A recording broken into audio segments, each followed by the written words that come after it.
Bon allez, c'est parti pour une petite vidéo qui va parler d'électricité. D'ailleurs, vous connaissez le point commun entre Verstappen et Claude François? Bah, les deux étaient de bons conducteurs.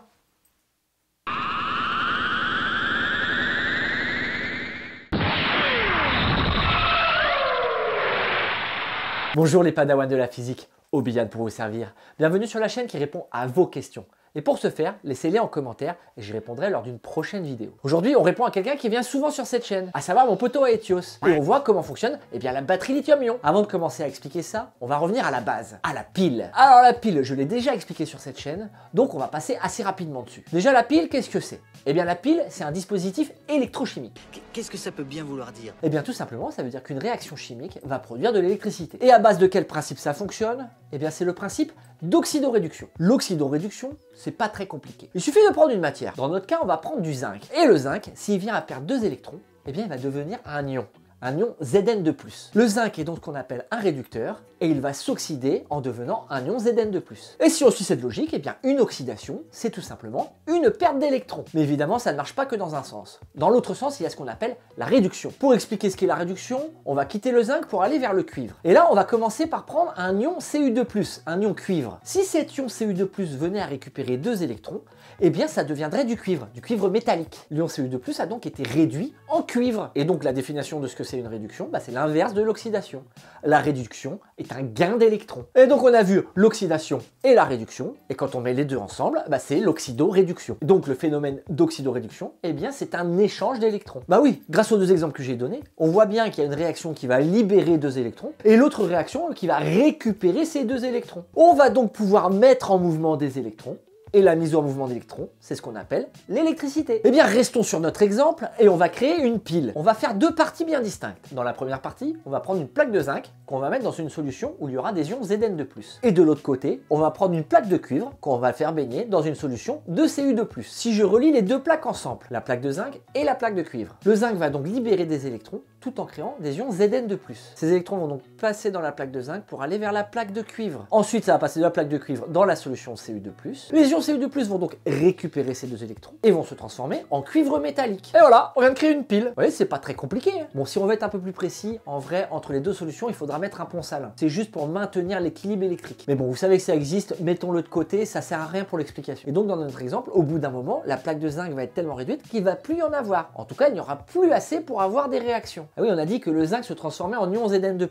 La plaque donc réduit petit à petit. Et donc là, on arrive à la limite du système. Quand il n'y a plus de plaque de zinc, eh ben il n'y a plus de pile. Il n'y a plus de déplacement d'électrons. Donc on voit que la pile, c'est irréversible. Ça va dans un sens et puis ça s'arrête. Donc ça veut dire qu'aucune recharge n'est possible. Ouais, mais les piles rechargeables, ça existe. Bah non, ça n'existe pas. C'est un abus de langage. Parce qu'une pile rechargeable, en fait, c'est pas une pile, c'est un accumulateur. Parce qu'un accumulateur, ça fonctionne bien comme une pile, avec de l'oxydoréduction, mais on a le sens inverse qui est possible, la recharge de cet accumulateur. Et l'inverse du phénomène d'oxydoréduction, c'est ce qu'on appelle l'électrolyse. Bon, si vous êtes des fidèles, vous avez déjà souvent entendu des mots qui ressemblent à électrolyse. Vous savez, du genre thermolyse, radiolyse, etc. Vous voyez tous ces mots avec le suffixe lyse? Eh bien, le suffixe lyse, ça veut dire quelque chose. Ça veut dire décomposition, destruction. Et j'y vais, ma femme a besoin d'une analyse. Et donc électrolyse, ça voudrait dire décomposition par l'électricité. Bon, revenons à nos moutons. On a vu la pile qui va fournir de l'électricité, mais qui n'est pas rechargeable. Puis là, on vient de voir l'accumulateur qui va faire comme la pile, qui va fournir de l'électricité, mais qui, elle, va être rechargeable. Sauf que dans la vie de tous les jours, on ne parle pas d'accumulateur, on parle de batterie. Et la batterie, elle est dans ton cul.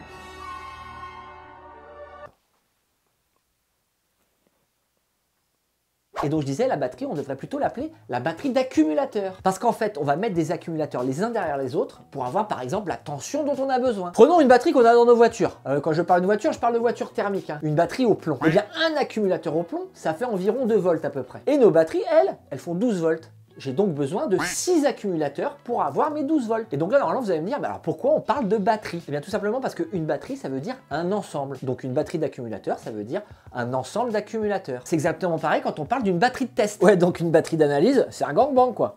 Oh toi, ta gueule! Et donc la première batterie qui fut découverte, c'est celle dont je parlais tout à l'heure, c'est la batterie au plomb. Mais cette batterie, bien que très robuste, a quand même un gros défaut. Elle a une faible densité d'énergie.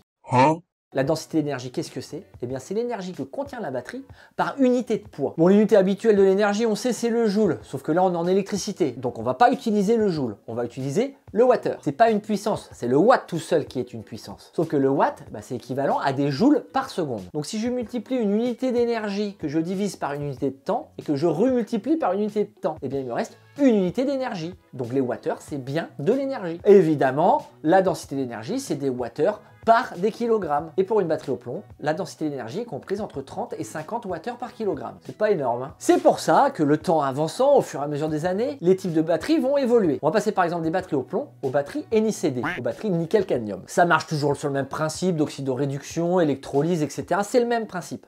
Sauf que la densité d'énergie est différente. Là, on est plus entre 45 et 80 wattheures par kilogramme. On voit donc que pour le même poids, la quantité d'énergie d'une batterie est différente en fonction de sa technologie. Et vu que plus les années ont avancé, plus on a eu besoin d'avoir des petites batteries, plus on avait besoin de batteries avec une haute densité d'énergie. C'est pour ça que les batteries NiCd sont supérieures aux batteries au plomb. Du moins, par rapport à la densité énergétique. Derrière les batteries NiCd, on a eu les batteries NiMH, nickel, métal, hydrure. Et juste pour votre information, les batteries NiMH, ce sont celles qu'on va utiliser dans les voitures hybrides par exemple. L'avantage des batteries NiMH par rapport aux batteries NiCd, c'est encore une fois leur densité énergétique. Pour ces batteries, elle sera comprise entre 60 et 120 wattheures par kilogramme. Sauf qu'évidemment, tout n'est pas tout beau et tout rose. Il y a bien sûr des problèmes. Oh merde! Oh, c'est con ça! Je te le fais pas dire. Et oui, parce que pour les batteries au plomb, les batteries NiCd et les batteries NiMH, il y a deux phénomènes qui vont être pénalisants. Le premier, ça va être le phénomène d'autodécharge. Le problème d'autodécharge, je vais pas vraiment rentrer dans le détail, parce que c'est dû à des réactions secondaires sur les électrodes. Parce que non seulement déjà c'est compliqué à expliquer, mais en plus elles n'ont pas été toutes identifiées. Mais si on reste dans les grandes lignes, je vais vous expliquer ce qu'est l'autodécharge. Eh bien, c'est la décharge progressive d'une batterie lorsqu'elle n'est jamais mise en charge, lorsqu'elle n'est jamais utilisée. En gros, vu qu'on parle de batterie de voiture, prenons une batterie au plomb. Si je la laisse sur une étagère dans mon garage et que je ne l'utilise pas pendant des semaines, eh bien la charge de ma batterie va diminuer toute seule. On va avoir besoin de la recharger avant l'utilisation.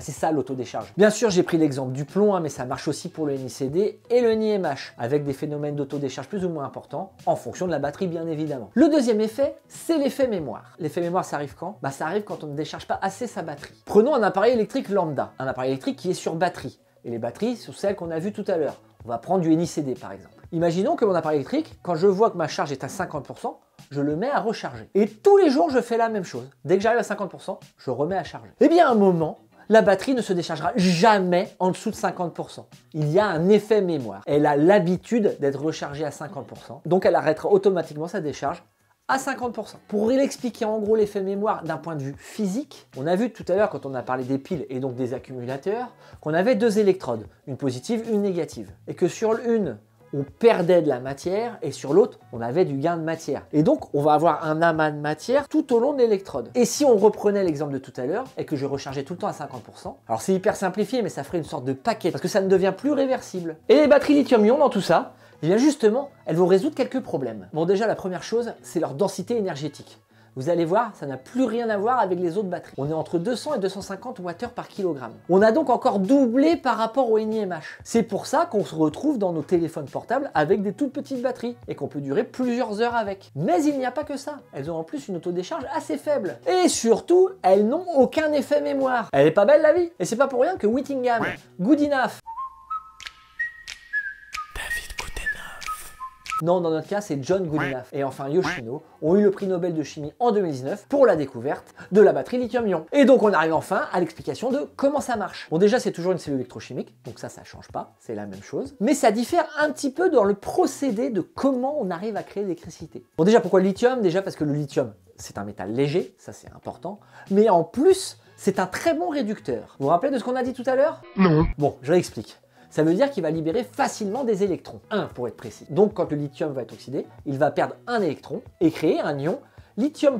Bon, déjà on commence à comprendre pourquoi ça s'appelle du lithium-ion. On a du lithium, le métal lithium, qui va faire un ion, lithium-ion. Le lithium va être fixé à notre électrode positive. Cette électrode va être en oxyde de cobalt, tandis que notre électrode négative, elle va être en graphite, en carbone si vous préférez. Et enfin, les deux électrodes, elles vont être séparées par ce qu'on appelle un électrolyte. Vous allez voir, mon explication ne va pas être si compliquée que ça. Par contre, attention, la réalité physique est beaucoup plus complexe que ça. Le but, c'est de comprendre comment ça fonctionne dans les grandes lignes, hein. Mais si vous voulez approfondir, je vous mets quelques vidéos dans la description. On va considérer que notre accumulateur lithium-ion est en mode pile, c'est-à-dire qu'il va être en mode décharge. Donc comme on l'a dit tout à l'heure, le lithium va être oxydé et va libérer un électron. Donc cet électron va se diriger vers l'électrode positive. L'ion lithium plus est positif, donc il va vouloir se rapprocher vers les charges négatives. L'électron étant parti vers l'électrode positive, le lithium plus, lui, va aussi migrer vers cette électrode en passant par l'électrolyte. Bien sûr, dans l'électrolyte, il y a déjà des ions Li+. Donc quand je dis il va migrer, attention, c'est une démarche intellectuelle. En fait, il ne va pas migrer, ça va être de proche en proche. Mais il y a un ion Li+, qui va arriver vers l'électrode positive, attiré par la charge moins due aux électrons qui sont arrivés suite à l'oxydation du lithium. Et donc quand il n'y a plus de lithium à oxyder, et bien la batterie elle est vide. On va donc recharger cette batterie. C'est le phénomène inverse qui va se passer, c'est-à-dire que les électrons ils vont passer de l'électrode positive vers l'électrode négative. Donc les ions Li+, qu'est-ce qu'ils vont faire? Et bien ils vont repartir dans l'autre sens, ils vont passer par l'électrolyte pour aller vers l'autre électrode, afin de récupérer les électrons et de recombiner en lithium. Et quand on retrouve le niveau initial de lithium, la batterie est rechargée. Et donc voilà l'explication hyper simplifiée de ce qu'est une batterie lithium-ion. J'espère que cette vidéo vous a plu. Si c'est le cas, vous savez ce que vous avez à faire. Petit abonnement, le petit like, la cloche si vous voulez rater aucune des prochaines vidéos. N'hésitez pas à commenter si cette vidéo vous a plu ou même si vous voulez proposer un prochain sujet pour une prochaine vidéo. N'oubliez pas que très bientôt, je vais être sur la chaîne du Point Genius pour une énorme vidéo. Je vous laisse la surprise, mais il y en a qui savent déjà à peu près de quoi ça va parler. Pour le reste, c'était Obihan qui vous dit que la science soit avec vous.